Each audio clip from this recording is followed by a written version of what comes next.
ये लें जी, एक पिज़्ज़ा शॉप है।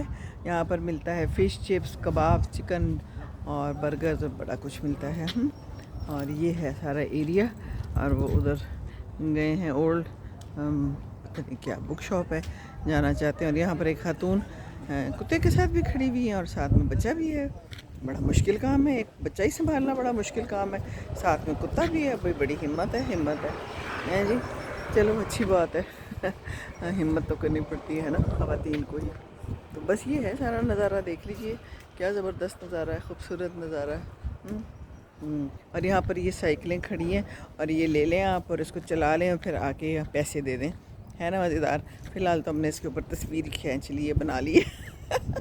हम लोग तो तस्वीरों में ही माहिर हैं, है ना। घर में उदा की साइकिल है, वो लूँगी मैं और चलाऊँगी ज़रूर इंशाअल्लाह ताला।